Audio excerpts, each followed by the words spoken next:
फ्रांसीसी, फ्रेंच।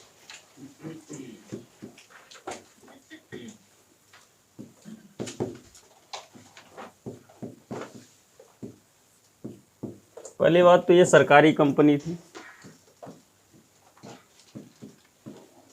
पूरे खर्चे, एक्सपेंडिचर, राइट्स ये फ्रांस की सरकार के हाथों में सुरक्षित थे इस कंपनी के। ठीक है।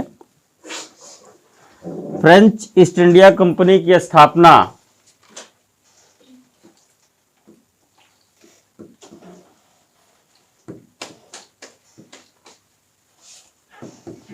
1664 में हुई है।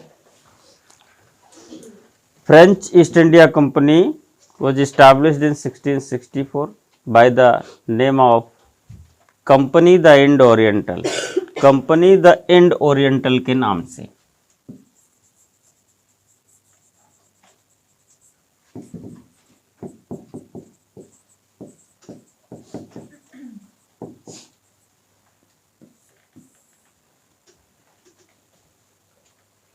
इस समय यहां का शासक, फाउंडर कौन है इसका, इस समय यहां का रूलर, शासक है लुई 14 और इसके पीएम हैं कोलबर्ट।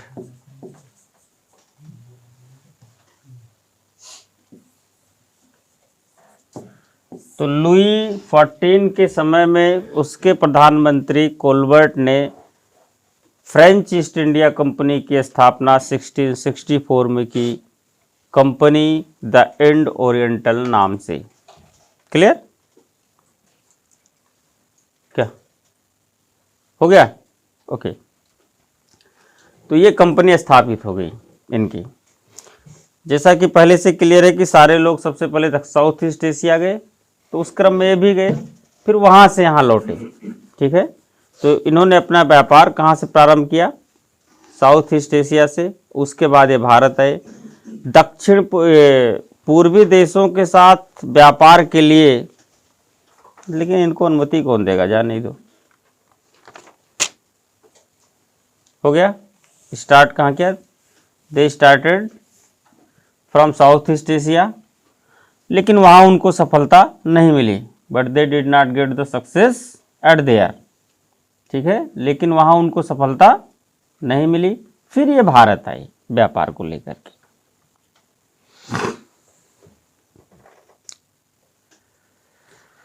भारत में इनका जो लीडर था वो फ्रैंको कैरो है पहले। तो भारत में इनकी व्यापारिक कोठियां,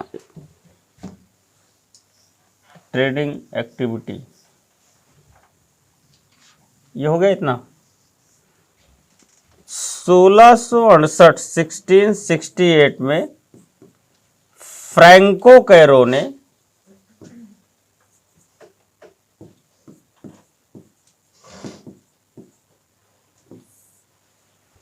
पहली कोठी या फैक्ट्री कहां स्थापित की? इस्टैब्लिश्ड फर्स्ट फैक्ट्री एट सूरत। सूरत में पहली फैक्ट्री स्थापित की। तो ये अंग्रेजों वाला है, यहां भी अंग्रेजों वाला रिपीट कर दीजिए। और 1669 में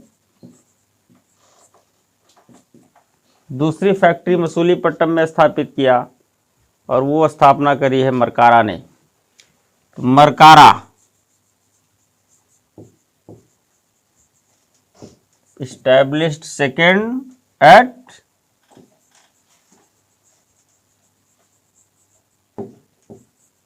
मसूलीपट्टनम। ठीक है। ये इनकी स्टार्टिंग है। इसके बाद 1672 लिखते जाइए, क्रम से हम बोलते हैं इसे।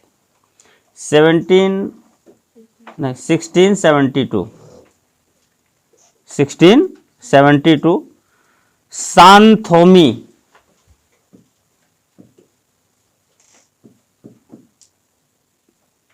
कहाँ है? Near Madras.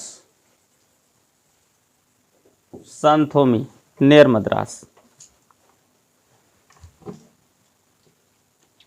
1672 at Santhome near Madras, लेकिन ये टिक नहीं पाई संघर्ष में और बाद में डचों ने अंग्रेजों के साथ मिलकर छीन लिया था इसको। तो एक लाइन इसमें जोड़ लीजिए, लेकिन इसे डचों को दे देना पड़ा, या but this factory was captured by Dutch. ठीक है, डचों को दे देना पड़ा, डचों ने इसको ले लिया, छीन लिया। ठीक है,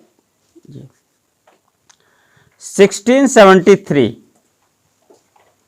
अगले 1673 पांडिचेरी।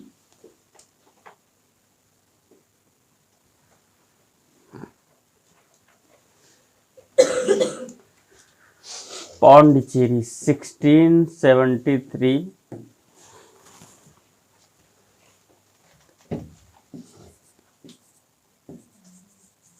एक्चुअली एक गांव गोलकोंडा के सुल्तान ने ही दिया था, एक गांव के रूप में। फिर पांडिचेरी की स्थापना करी गई। इसके संस्थापक हैं पांडिचेरी के, वो बेलांग द लिस्पिने हैं और एक और वो कौन है, Franco Martin, Franco Martin and Bellanger de लेस्पिने।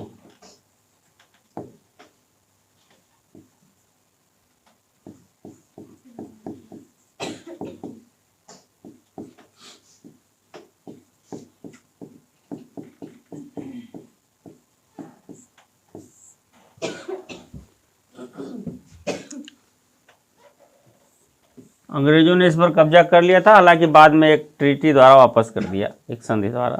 तो कुल मिला के ये प्रॉपर रहा है इनके पास। वेलांग द लेस्पिने, फ्रैंको मार्टिन।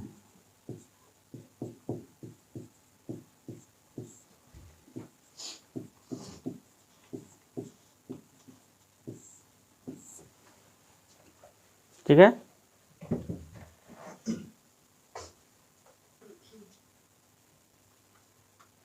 हो गया। यह फ्रांसीसियों की पहली किलेबंद फैक्ट्री थी। This was the completely fortified factory of French. This was the first fortified factory of the French.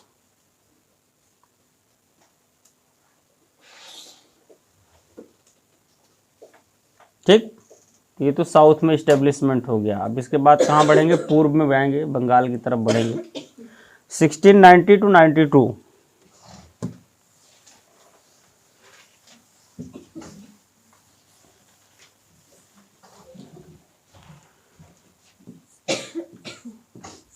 1690 से 92 के बीच में चंद्रनगर,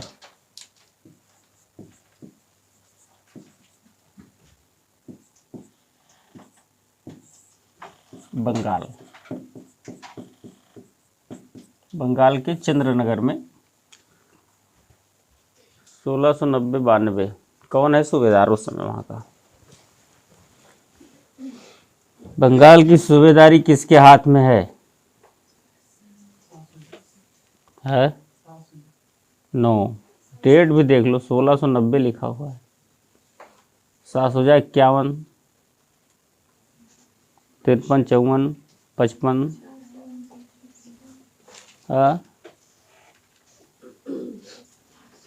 90 आ रहा नेटवर्क में। असीम, अजीम उस शान, पकड़ ले इसने, अजीम उस शान। अजीम उस शान ने क्या किया, इनको फ्रांसीसियों को एक गांव, एक क्षेत्र दिया था जहां पर इन्होंने अपनी फैक्ट्री स्थापित करी, फिर उसको डेवलप कर दिया इन्होंने, और काफ़ी लंबे समय तक ये रहे थे। ये परमानेंट एक सेंटर हो गया था इनका, फ्रांसीसियों का, चंद्रनगर बंगाल में। अजीमुद्दीन शाह ने इनको परमिशन दिया था यहाँ के लिए, मुगल सूबेदार, और स्थापित किया। ठीक है, तो ये पूर्व में इनका सेंटर है। हालांकि पूर्व में बहुत विस्तार नहीं हो पाया, वहाँ अंग्रेजों का दबाव ज़्यादा है, बने रहे। ठीक है, इसके बाद कुछ इनका विस्तार और हुआ है, नोट कर लिए। 1721 मॉरिशस, 1721 मॉरिशस,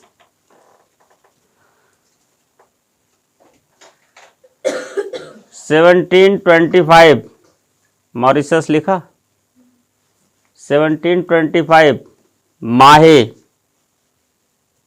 माहे, माही कहाँ है? माही केरल में है, ब्रैकेट में लिख लीजिए वहीं।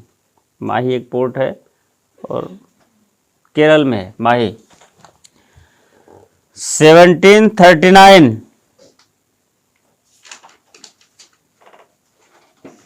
कारिकल, कारिकल, 1739 कारिकल, ये कहाँ है?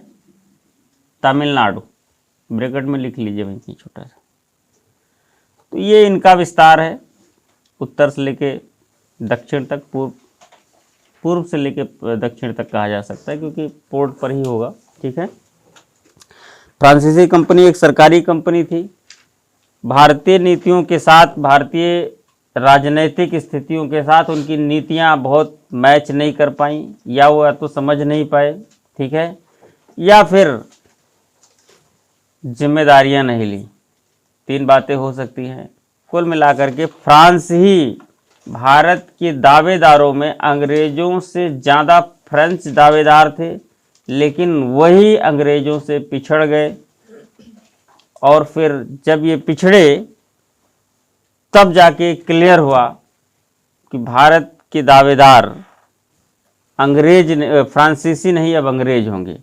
तो अगर कभी एक ऐसा प्रश्न मिले प्री में, लेकिन जटिल है, कि ब्रिटिशर्स भारतीय सत्ता के, भारतीय हुकूमत के वास्तविक दावेदार कब हुए, वास्तविक हकदार कब हुए, कब ये क्लियर हो गया कि मुगलों के बाद अंग्रेज ही।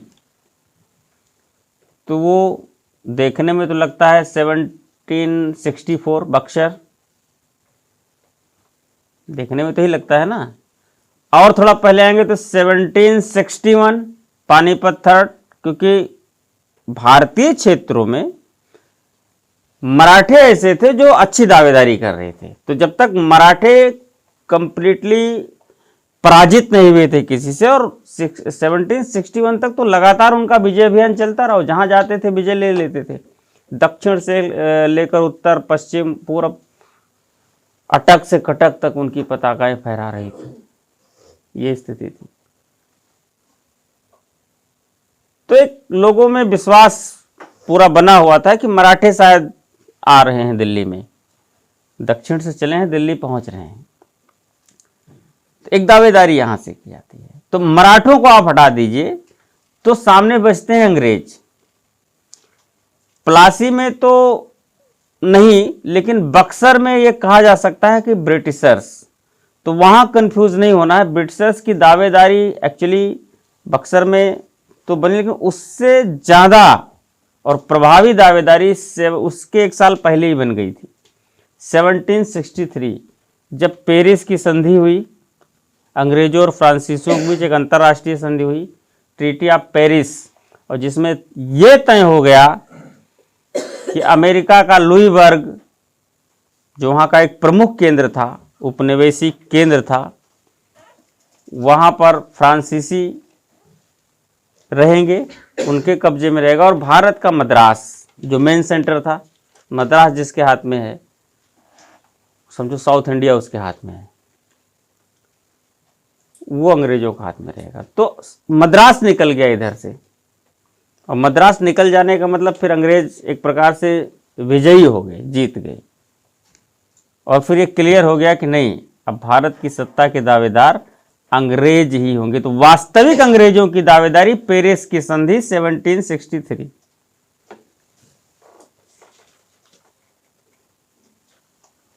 ठीक है, तो ये वास्तविक दावेदारी 1763 में आती है फिलहाल। आगे आपको लिखना है, आगे चलकर दक्षिण में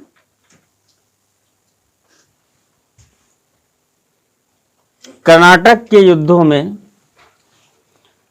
फ्रांसीसी अंग्रेजों से पिछड़ गए। In forward the French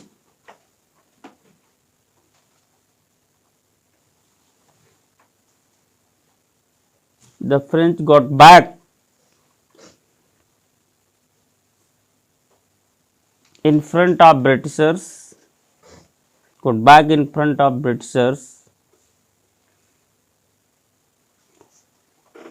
in the controversy of Anglo-French War in Karnataka. The controversy of Anglo-French War in Karnataka. तो आगे चलकर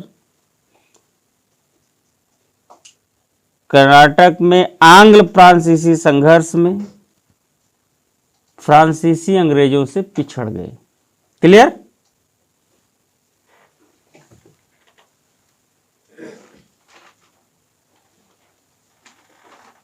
हो गया।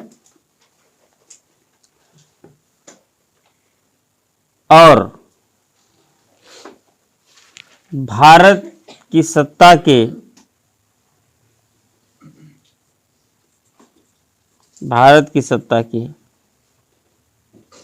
प्रमुख दावेदारों में अंग्रेज आगे हैं, आगे भारत की सत्ता के प्रमुख दावेदारों में अंग्रेज आगे एंड द ब्रिटिशर्स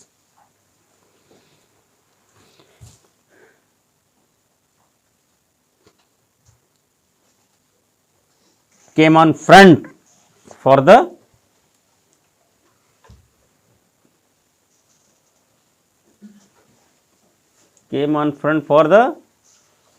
इंडियन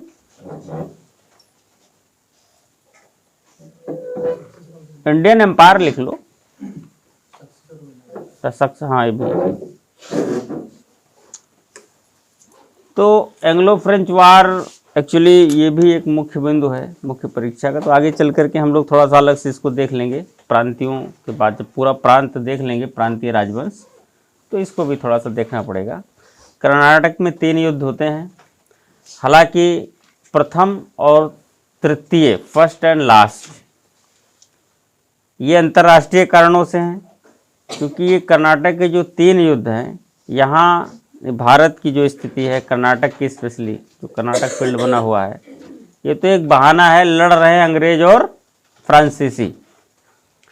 ठीक है, तो जैसे पहला कारण है ऑस्ट्रिया का उत्तराधिकार का मामला था पहले युद्ध का, दूसरा यहाँ का उत्तराधिकार का मामला है, कर्नाटक और हैदराबाद के नवाबों के उत्तराधिकार, तो यहाँ का मामला तो खैर सेकंड में है। और थर्ड में क्या है, फिर इंग्लैंड में सप्तवर्षीय युद्ध शुरू हो गया, तो उसमें भी आंग्ल फ्रांसीसी वहां लड़ गए, और जब वहां लड़ते हैं तो फिर विश्व में जहां जहां होते हैं दोनों वहीं लड़ जाते हैं। स्टार्ट यूरोप में होता है आंग्ल फ्रांसीसी संघर्ष, और फिर वो स्टार्ट उस हर जगह हो जाता है जहां जहां पर आंग्ल फ्रांसीसी हैं साथ साथ। तो यूरोप के संघर्ष की जो शुरुआत है अन्य देशों में उसके विस्तार के रूप में देखी जाती है। भारत उसका एक अच्छा उदाहरण है जहां पर ये लड़ाई होती है। तो 3 युद्ध होते हैं आंग्ल फ्रांसीसी संघर्ष में। पहला और तीसरा यूरोप के संघर्षों का विस्तार मात्र माना जाता है, लेकिन तीसरे का अंत जो है 1763 पेरिस की संधि से हो जाती है, और यहीं पर भारत में अंग्रेजों के विरुद्ध फ्रांसीसी पूरी तरीके से सप्रेस हो जाते हैं, पराजित यानी पिछड़ जाते हैं। That's it. Clear?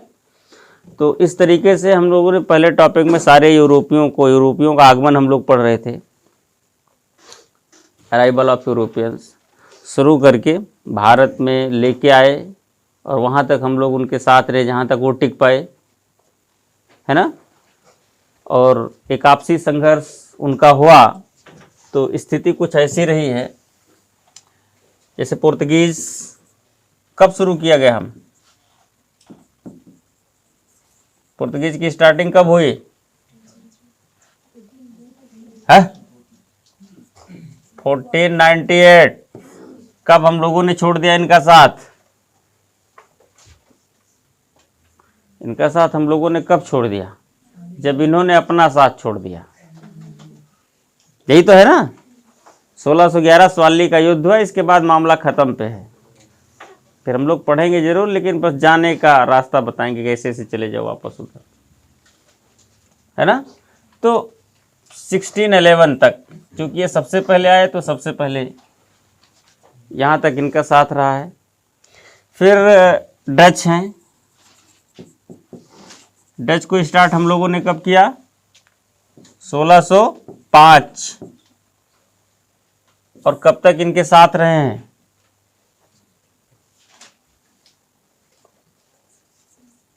Arrival of European में कब तक, मतलब इस टॉपिक के अंदर किस डेट तक इनको रखेंगे?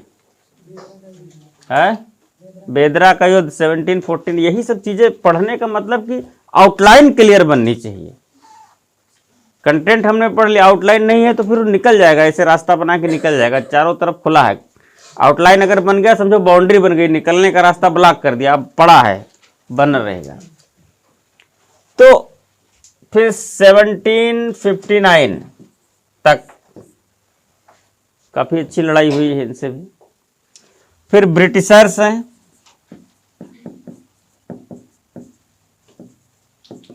इनकी स्टार्टिंग 1608 से हम लोग पढ़ रहे हैं इनको भारत में।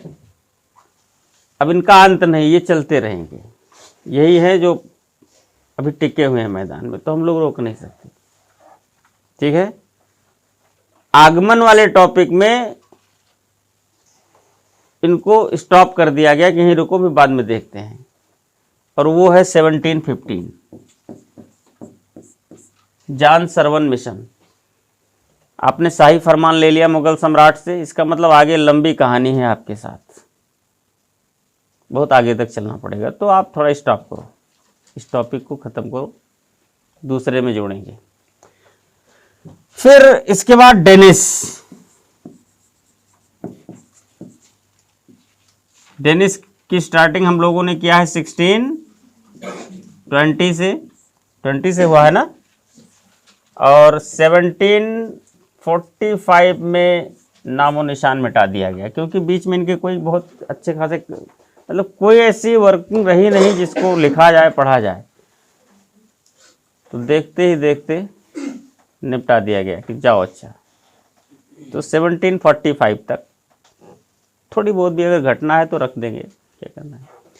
फिर इसके बाद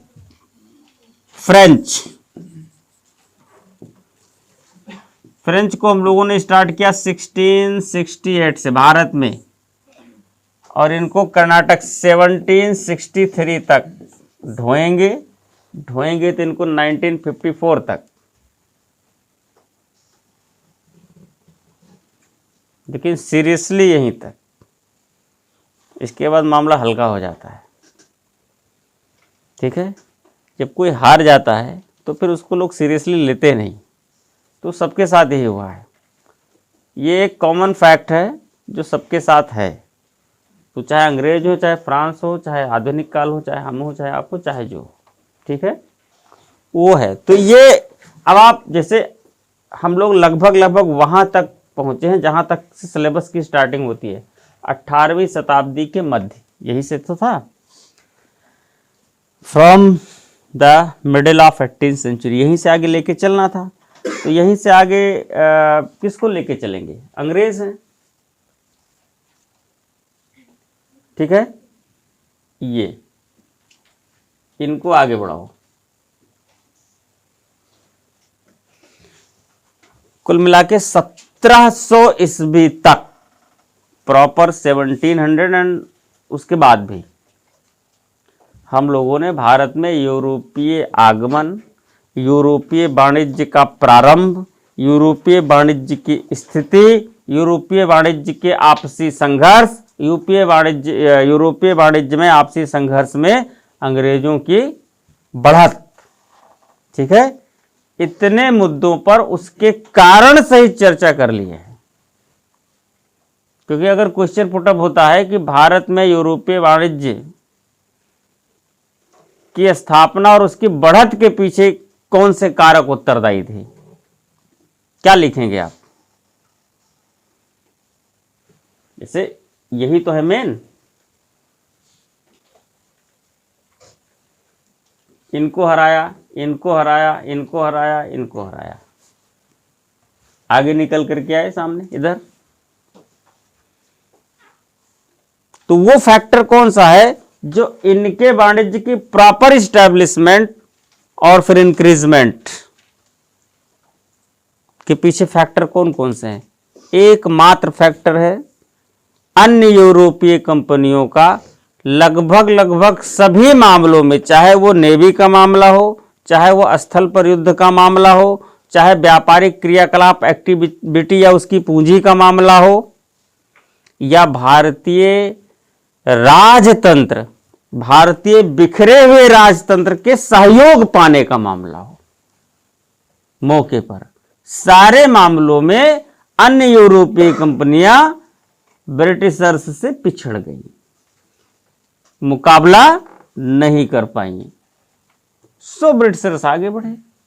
तो अब आंसर तो क्लियर है ना कि अगर इस मुद्दे पर लिखना है तो क्या लिखेंगे? अन्य कंपनियों के पिछड़ जाने के थोड़ा थोड़ा रीजन जो हम लोग पढ़ के आए हैं।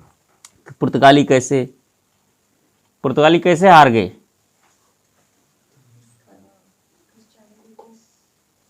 वो तो भारत से जाने का कारण। अंग्रेजों से कैसे हार गए? नहीं, वो तो स्थान है, इसमें हार गई। हार कैसे गई?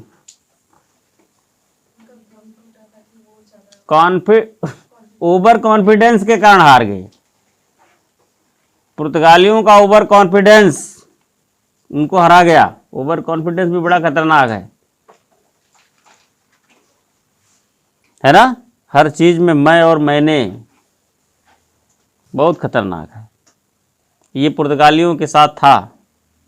एक लाइन, अब उसको आप सिद्ध करने के लिए ओवर कॉन्फिडेंस शब्द आ गया ना, आप चाहे 10 लाइन लिखो तो आराम से लिख सकते हो अगर जरूरत है तो,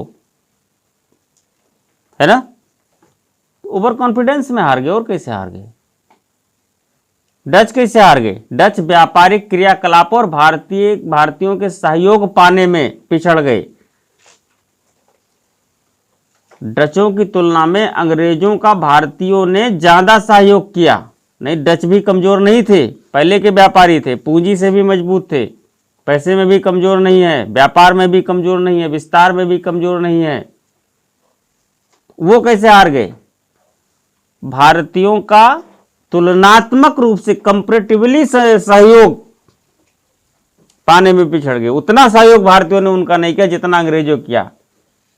इसके पीछे का क्या कारण है? इसके पीछे का कारण है कि अंग्रेज आए शांतिपूर्वक, पहले ही कह दिया भाई देखो हम तो व्यापार करने आए, बनिया आदमी है, तो दुनिया की चीजों से हमसे कोई लेना देना, भाई आप लोग सहयोग करोगे तो कर लेंगे, नहीं तो चले जाएंगे। यही ना वर्डिंग होती है शांतिपूर्ण व्यापार की। उसके पीछे तो कितना बम भरा है वो तो बात की बात है। इसलिए इंडियंस, और दूसरा अंग्रेजों का धैर्य, वेट बहुत तगड़ा करते थे। उन्होंने किसी भारतीय राज्य को अप्रोच नहीं किया कि भाई मैं तेरा साथ दे दूं अगर तुम उसको, वो इंतजार करते रहे तुम आओ, और लोग आए। वो खड़े होकर इंतजार करते रहे कि तुम आओ,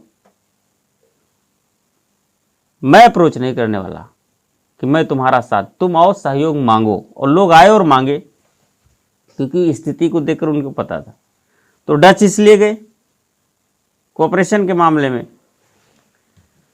डेनिस अपने कारण गए, बेचारे लेट में आए और प्रतिस्पर्धा ने कंपटीशन में पिछड़ गए। सीधी सी बात है ये कंपटीशन, क्योंकि फिर जब आए तो कई लोगों से तलवार इनको चलानी पड़ गई, अकेले ही व्यापारिक तलवार। अंग्रेज, डच,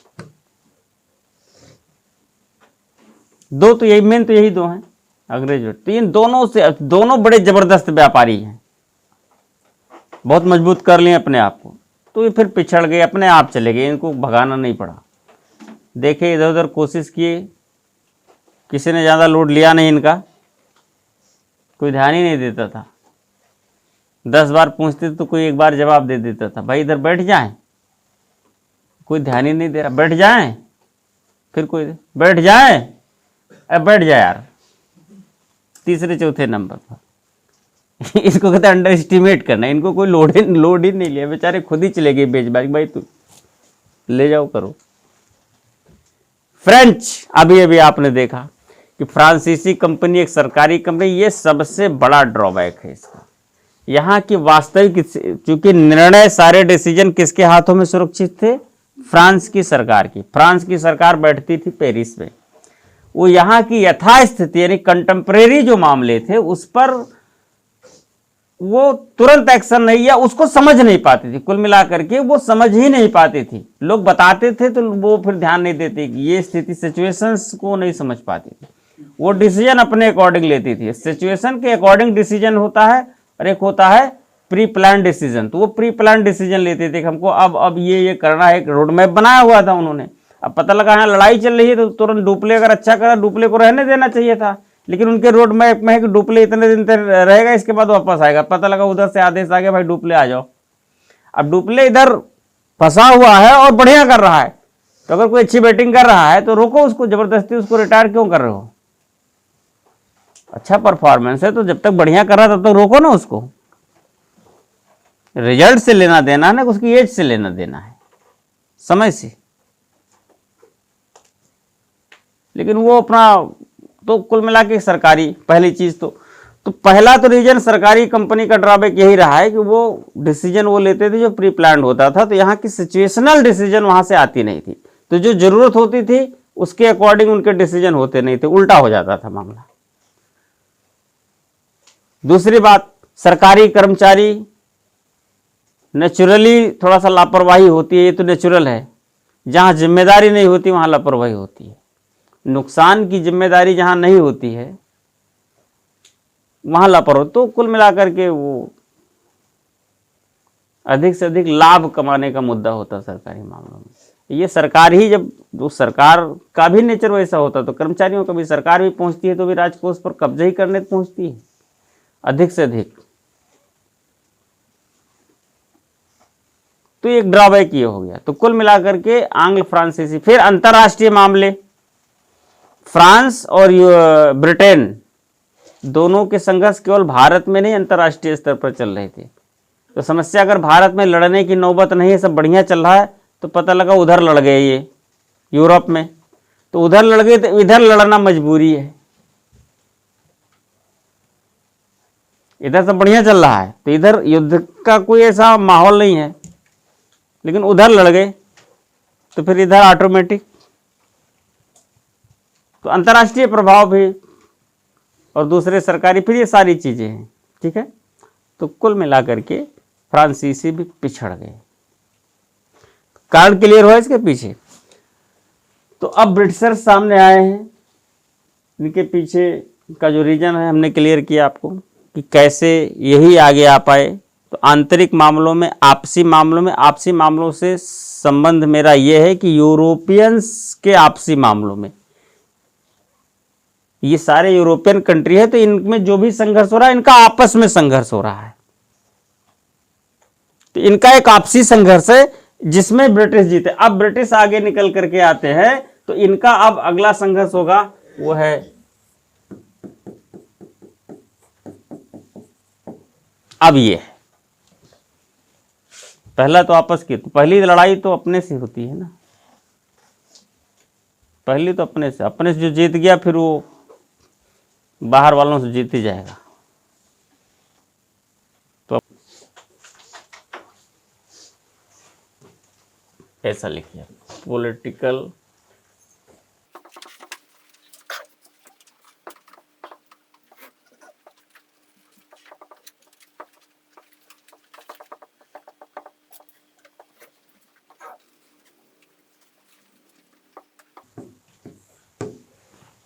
इसको ऐसे लिखिए, ये हेडलाइन है, ये एक हेडलाइन भी है और अपने आप में एक प्रश्न भी है। मुख्य परीक्षा हेडलाइन ऐसे चुनना है जैसे कि प्रश्न उसी रूप में, तो उसको बनाना है ऑटोमेटिक। तो यूरोपियन कंक्वेस्ट के समय भारत की राजनीतिक दशा, एक लाइन में उत्तर देना हो तो अगली हेडिंग हो जाएगी, और वो है डिक्लाइन ऑफ मुगल एम्पायर। और ज्यादा शब्दों में उत्तर देना हो तो इसी को आप एक्सप्लेन कर दीजिए। कारण, ठीक। तो कारण से तो हम रोक देते अगर केवल मुख्य परीक्षा को ही देखना होता, लेकिन इसमें प्री भी शामिल है, इसलिए कारण तो है ही है, लेकिन डिक्लाइन ऑफ मुगल एम्पायर को भी शामिल करना पड़ेगा। ठीक है, तो मुख्य परीक्षा के पॉइंट ऑफ व्यू से तो कारण, तो उसमें तो बिल्कुल क्लियर कि किस प्रकार से मुगल दरबार में गुटबंदी डेवलप हुई, विदेशी आक्रमण हुआ तो उसका क्या नुकसान हुआ, और फिर प्रांतीय राज्य जब मुगल साम्राज्य से टूटकर अलग हुए स्वतंत्र प्रांतीय राज्यों का उदय हुआ तो उसका मुगल साम्राज्य और भारत की राजनीति पर प्रभाव क्या पड़ा और स्थिति क्या रही। तो 3 मुद्दे पर चर्चा कर लेते हैं, मुख्य परीक्षा का मामला क्लियर हो जाता है। हालांकि इतना छोटा नहीं है जितना छोटे से हम बता दिए हैं, थोड़ा लंबा चौड़ा वो भी है। अन्य कारण भी शामिल है पतन में। इसमें औरंगजेब, एक प्रश्न तो लगातार आया है, औरंगजेब का उत्तरदायित्व, मुगल साम्राज्य के पतन के कारणों में औरंगजेब का उत्तरदायित्व, accountability of Aurangzeb for the decline of Mughal empire. ठीक है, नींद आ रही है, पीछे आ रही नींद, थोड़ा चैतन्य दशा में बैठिए। तो हाँ, नींद नहीं आनी चाहिए, नींद आ गई अभी तो फिर दिक्कत है।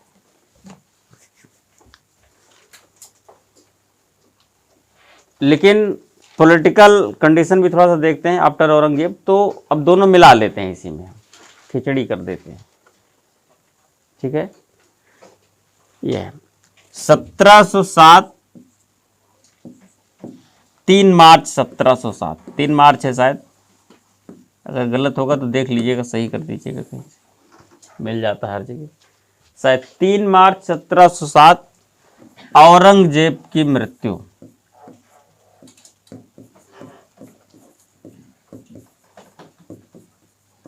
कहां पर? दक्षिण में, दक्षिण के अहमदनगर में औरंगजेब की मृत्यु, death of Aurangzeb at Ahmednagar in south हो गई। ठीक है, मृत्यु के समय, इस समय at the time of death of him, मृत्यु के समय उसके 3 बेटे जीवित थे, कि जो सामने जीवित रहेंगे उन्हीं की चर्चा की जाएगी। औरंगजेब की दक्षिण के अहमदनगर में मृत्यु हो गई।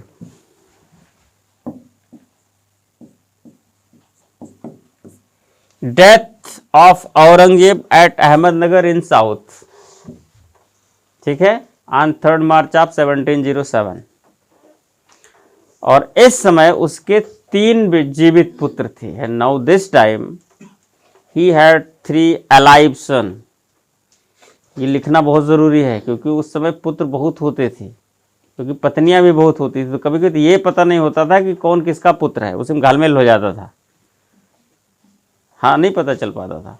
तो वो तो जब शासक मरता है तब लोग दावेदारी के लिए, क्योंकि पुत्र दावेदार होता है सत्ता का, तो फिर तमाम ऐसे पुत्र भी निकल के चले आते हैं, नहीं हम भी इस कारण से इनके बेटे हैं और सत्ता की दावेदारी हमारी है, तो कई सन निकल के आते हैं। तो फिर उन पर क्वेश्चन मार्क लग जाता, पता नहीं है, तो पहले तो ये प्रूफ करो कि तुम कहां से हो, ये भी समस्या आती है। तो अब 3 जो प्रॉपर उसने, मतलब जिसको कुछ अधिकार पहले से दे रखे थे, फिर उन्हीं का नाम आता है, ऐसी दावेदारी आती नहीं। और 3 नाम थे, वो पहला है उसका जो सबसे बड़ा बेटा था, उसका नाम था, तो इसको लिखा 3 alive sons was present at the time of death of Aurangzeb. 3 उसके जीवित पुत्र थे।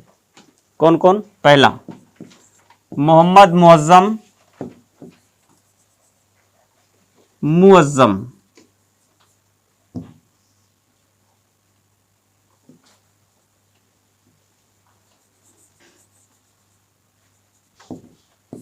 मुअज्जम लिख लिया आप, मुअज्जम।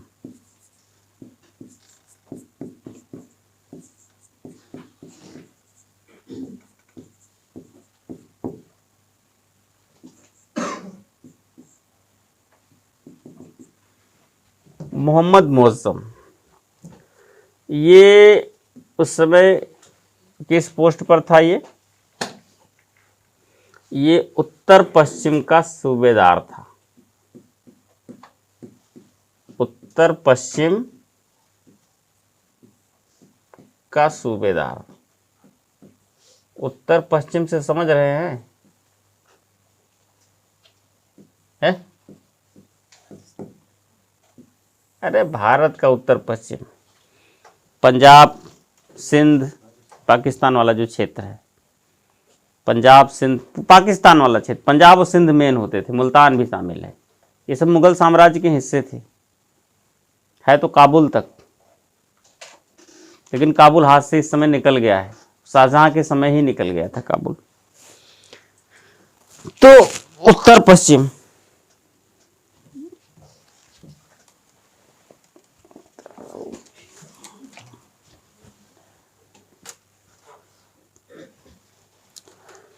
दूसरा है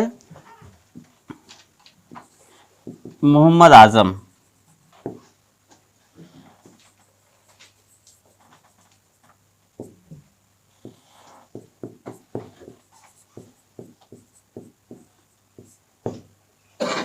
ये कहाँ का है?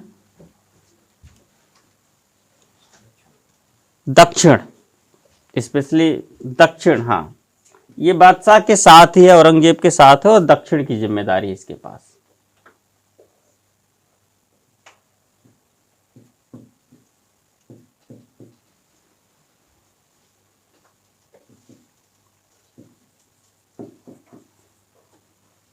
विद बादशाह, क्योंकि बादशाह भी तो दक्षिण में ही ज्यादातर रहा है। ठीक है, तो दक्षिण की जिम्मेदारी इसके साथ है।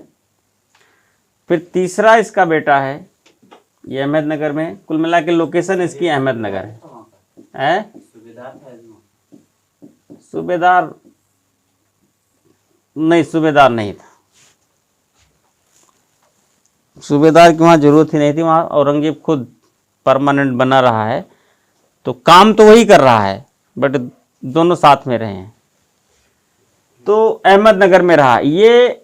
इस समय इसका लोकेशन हमने नहीं लिखा, मोहम्मद मुअज्जम का। ये अफगानिस्तान के पास जमरूद नामक स्थान पर था। कहां था? जमरूद।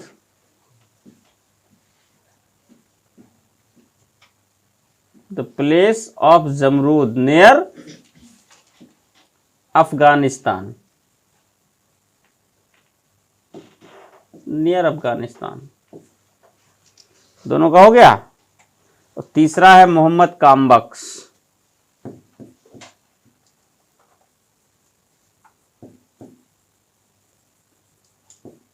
मोहम्मद कामबख्श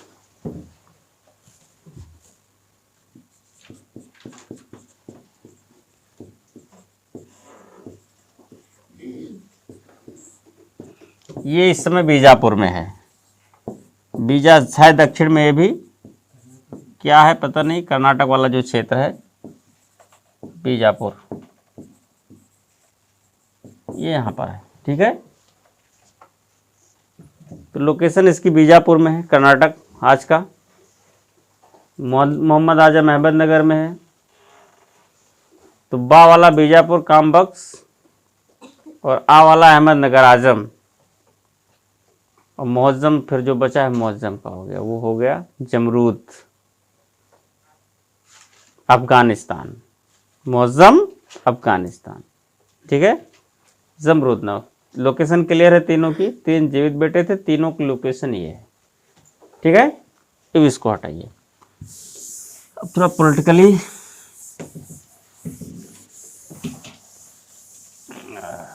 मृत्यु से, चूंकि उत्तराधिकार के संघर्ष और उत्तराधिकार की विभीषिका यानी डिजास्टर औरंगजेब भली भांति परिचित था।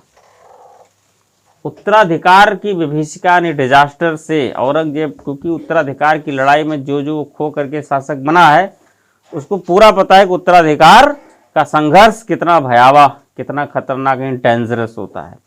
तो ऐसे संघर्ष ना हो, उसने थोड़ी सावधानी बरती। उसने क्या किया, मरने से पहले, हालांकि उसको पता नहीं था कि वो मरने वाला है, लेकिन पहले ही, मरने से पहले, ये होता है कि हमारे बाद ये स्थिति रहेगी, अब जब मन करे तब हम जाएंगे, उससे कोई लेना देना नहीं। मरने से पहले औरंगजेब ने अपने पुत्रों के नाम अपने साम्राज्य की वसीयत लिखी थी।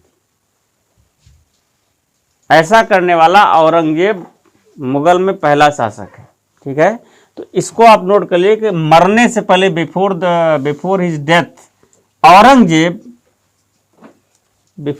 डेथ औरंगजेब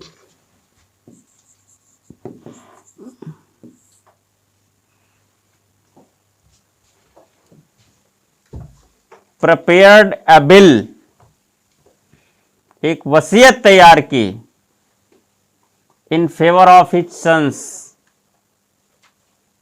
अपने पुत्रों के पक्ष में, in favour of his sons, अपने पुत्रों के पक्ष में, and divided the Mughal empire, Mughal मुगल साम्राज्य को विभाजित कर दिया। तो उसके वसीयत के अनुसार किसके हाथ में क्या लगा, ये जो बिल है वसीयत,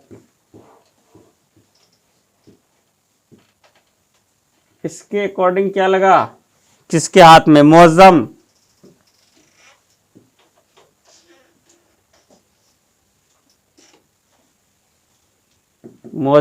दिल्ली सहित उत्तर पश्चिम, नोट कीजिए, नॉर्थ वेस्ट विद दिल्ली।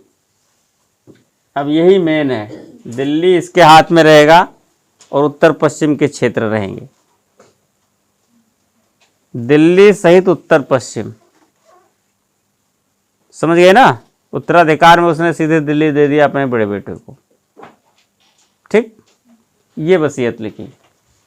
आजम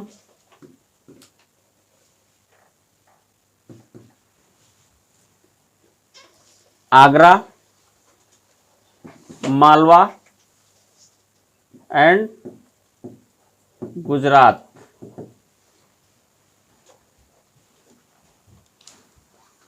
मध्य भारत, आगरा, मालवा एंड गुजरात की सूबेदारी उसके अधीन कर दिया।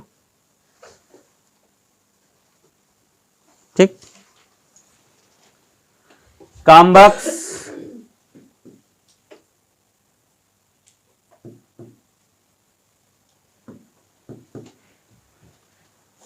हैदराबाद एंड बीजापुर,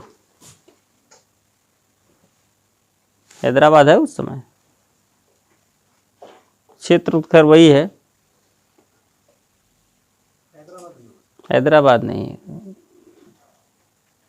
अहमदनगर है यार, अहमदनगर एंड बीजापुर। इसमें दक्कन भी शामिल कर लीजिए, गुजरात में आगरा, मालवा, गुजरात एंड दक्कन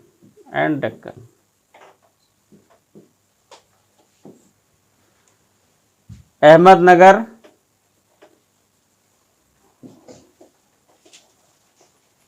एंड बीजापुर।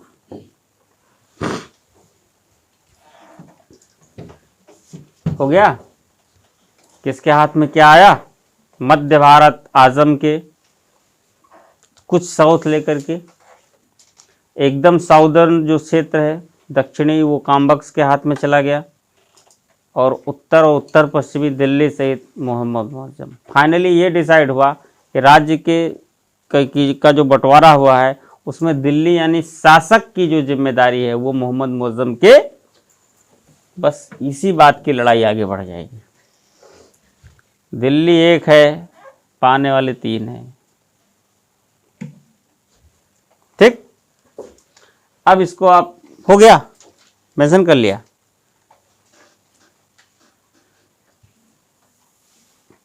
जैसे सुना कि पापा नहीं रहे, सूचना आग की तरह फैली। तो पापा का अपना तो ये देख ही रहे हैं, आजम साहब बगल में ही थे साथ में। मोहम्मद मुअज्जम ने उधर तैयारी कर ली। मुअज्जम कहाँ से चले? अफगानिस्तान से चले, आगे लाहौर में आ करके इन्होंने अपने आप को बहादुर शाह घोषित किया, announced himself as Bahadur Shah.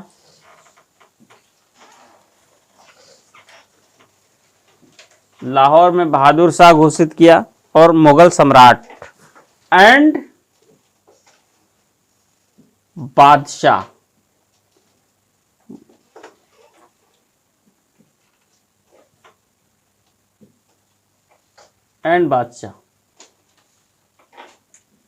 Short में लिखिए इसे, ठीक है, समझे रहिए ना। तो ये जमरूद नामक स्थान अफगानिस्तान वाले क्षेत्र से चले, आगे लाहौर में पहुंचे तो बर्दाश्त तो हो नहीं रहा। अच्छा, इधर से एक आजम भी चले। आजम ने उधर एक दो दिन में काम वाम करके और तुरंत सेना वना लेके, उनको भी सूचना मिल गई कि उधर से चल रहा है दिल्ली की ओर, तो दिल्ली की ओर चले मोहम्मद मुअज्जम, है ना। और इधर लाहौर में उन्होंने अपने आप को बादशाह घोषित किया, मुगल सम्राट, और अपना नाम लिया बहादुर शाह। तो बहादुर शाह प्रथम के नाम से जाने जाते हैं। ये बहादुर शाह के नाम से अपने आप को मुगल सम्राट इन्होंने घोषित किया, announced himself as the Mughal emperor by the name of Bahadur Shah. और आजम, इधर से आजम ये भी चलने अपनी सेना लेकर के। मुगल सम्राट तो इन्होंने घोषित नहीं किया, लेकिन कोशिश में यही है कि मुगल सम्राट ये बने। आगे यहां से आएंगे, दिल्ली से पहले आगरा के जजाऊ नामक स्थान पर दोनों सेनाएं लड़ती हैं। तो जून 1707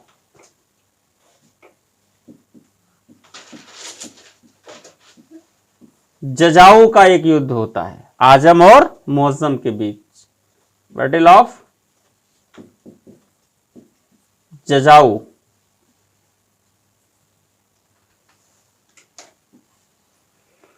जजाऊ का युद्ध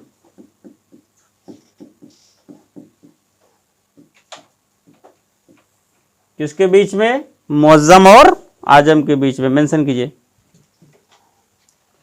मुअज्जम और आजम के बीच में, आगरा के निकट जजाऊ नामक स्थान पर मुअज्जम और आजम के बीच एक संघर्ष होता है, जिसमें मुअज्जम ने आजम को पराजित कर मार डाला।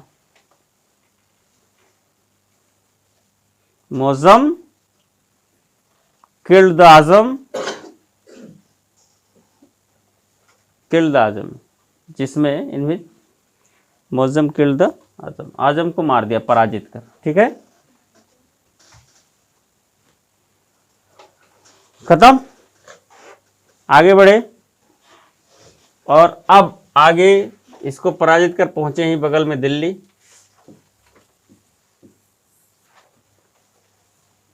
और दिल्ली की गद्दी पर बैठे बहादुर शाह प्रथम के नाम से, और दिल्ली पहुंचे बहादुर शाह फर्स्ट के नाम से ये गद्दी पर बैठे। विलियम आर्विन ने लिखा है इसके बारे में कि कुछ ये ऐसा अंतिम शासक है औरंगजेब के बाद और पूरे मुगल खानदान में, जिसके बारे में कुछ 2-4-6 अच्छे शब्द कहे जा सकते हैं, लेकिन ऐसा विलियम आर्विन का मानना है, अन्य लोगों का नहीं मानना है। बल्कि एक इतिहासकार थे खाफी खां, औरंगजेब के ही समय में थे, उन्होंने एक बुक लिखी थी मुंतखबुल लवाब, फारसी में। तो उन्होंने ऐसे उत्तरकालीन मुगल शासकों के कुछ टाइटल दे रखे हैं कि ये लोग क्या करते थे, क्या थे। तो जैसे इसको उन्होंने कहा शाह बेखबर, ऐसा शासक है जो हर मामलों से बेखबर रहता, पी के पड़ा रहता, इसको कुछ होश नहीं रहता। ऐसे ही लंपट मूर्ख, ऐसे ही घृणित कायर, ऐसे ही रंगीला, ऐसे ऐसे टाइटल दे रखे हैं।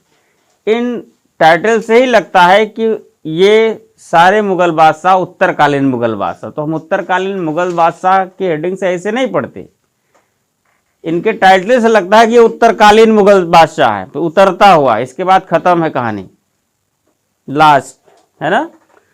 तो औरंगजेब के बाद की स्थिति ऐसी ही दयनीय होती चली गई है। फिलहाल उस पॉलिटिकल कंडीशन में हम लोग नहीं जाएंगे। तो ये बहादुर शाह के नाम से गद्दी पर बैठे, तो जजाऊ का युद्ध। इसके बाद अभी भी इनका राज्य पूरी तरीके से निष्कंटक या निर्बाध या विदाउट रिस्ट्रिक्शंस नहीं है। अभी एक रोड़ा है, कौन?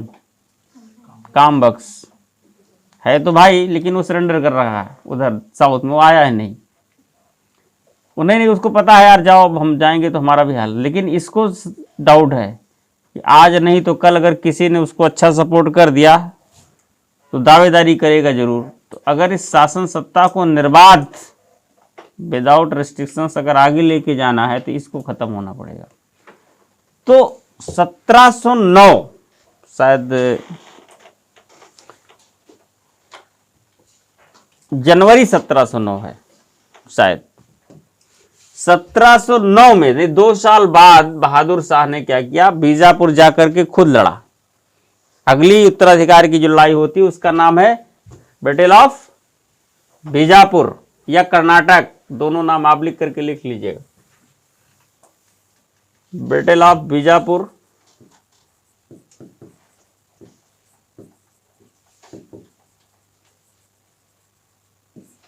या कर्नाटक।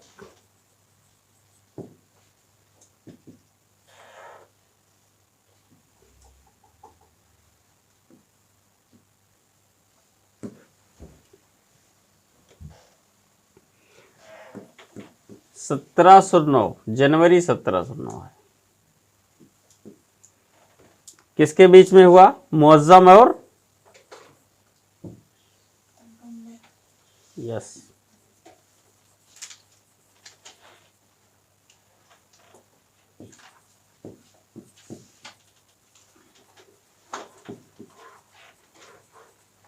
ये उसके घर में घुस गए जाके मारने के लिए। फाइनली ये पराजित हुआ, गॉट डिफीट, कामबख्श। अब दिल्ली की सेना उनके पास है तो फिर पराजित यही होंगे। घायल हुआ और अगले दिन मर गया, क्योंकि घायल ज़्यादा हो गया था तो नेक्स्ट डे भी मर गया। तो दोनों भाइयों को उसने मार दिया। और फाइनली बहादुर शाह प्रथम के नाम से औरंगजेब के बाद अगला मुगल शासक मोहम्मद मुअज्जम बना। तो ये रही एक छोटी सी कहानी औरंगजेब के बाद मुगल एम्पायर की रीस्टैब्लिशमेंट। ठीक है, तो राजनीतिक दशा में पहले ही उत्तराधिकार का मामला गंभीर है। एक internal unrest in Mughal court is started from the start of Bahadur Shah first. Bahadur Shah प्रथम के स्टार्टिंग से ही एक अनरेस्ट स्टार्ट हो गया। ठीक हो गया, अब ये मुद्दा खत्म।